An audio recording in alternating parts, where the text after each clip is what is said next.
Hi, let's talk about the lacrimal gland and the pathway of tears. So you're looking at the right side of the anterior cranial fossa with the orbital roof removed. What you can see here in the superior lateral aspect of the orbit is the lacrimal gland. And you can see a branch of the ophthalmic nerve, V1, moving out toward that gland. That is the lacrimal nerve. Although it is not V1 that sources the parasympathetic preganglionic fibers to the lacrimal gland. Those parasympathetic preganglionic fibers actually arise from the facial nerve. So within the facial canal of the temporal bone, fibers branch from the facial nerve. These preganglionic parasympathetic fibers coalesce as the greater petrosal nerve. These fibers dive through the foramen lacerum and they join up with sympathetic fibers to create the nerve of the pterygoid canal. This nerve transmits both sympathetic fibers and preganglionic parasympathetic fibers to the pterygopalatine ganglion. From there, postganglionic fibers may either hitchhike through the zygomatic temporal nerve, which is a branch of V2, to the lacrimal nerve,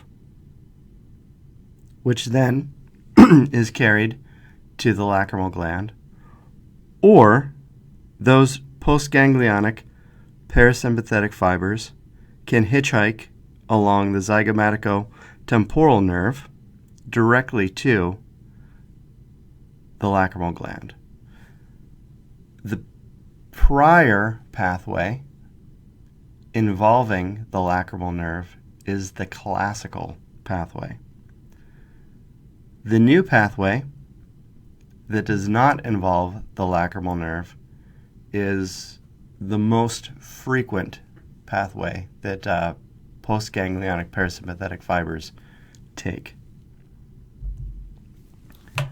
So now you're looking at an anterior view of the eye, and you can see that a portion of the superior palpebrae has been reflected away, and the eye has been depressed to reveal the location of the lacrimal gland that sits within the lacrimal fossa of the frontal bone.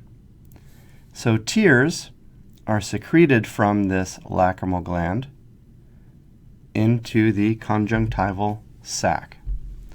So recall, the conjunctival sac is the space between the palpebral and the bulbar parts of the conjunctiva.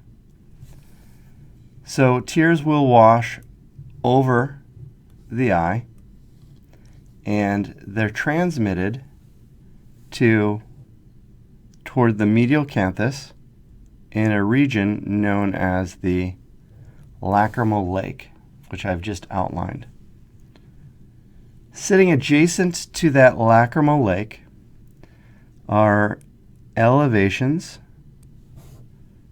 and you can't see the elevation on the superior palpebrae, but these are elevations, and you can see on this inferior, let me draw the circle a little larger, that there is a pore.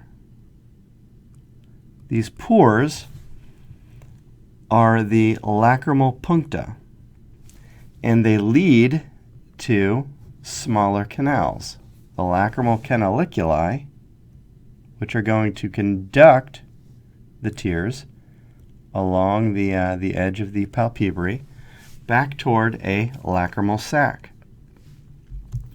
So in this image, we can see the medial aspect of the orbit has been dissected away, and those lacrimal canaliculi are moving through the tissues towards this structure, the lacrimal sac.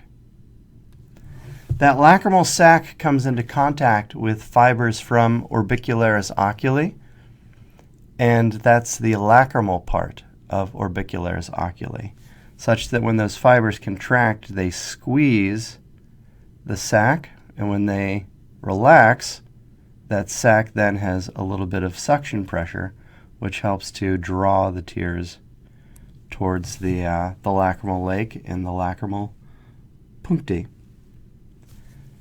That lacrimal sac is contiguous with the nasolacrimal duct, and that nasolacrimal duct conducts the tears into the inferior nasal meatus. That's the space of the nasal cavity inferior to the inferior nasal concha. Thank you for your time.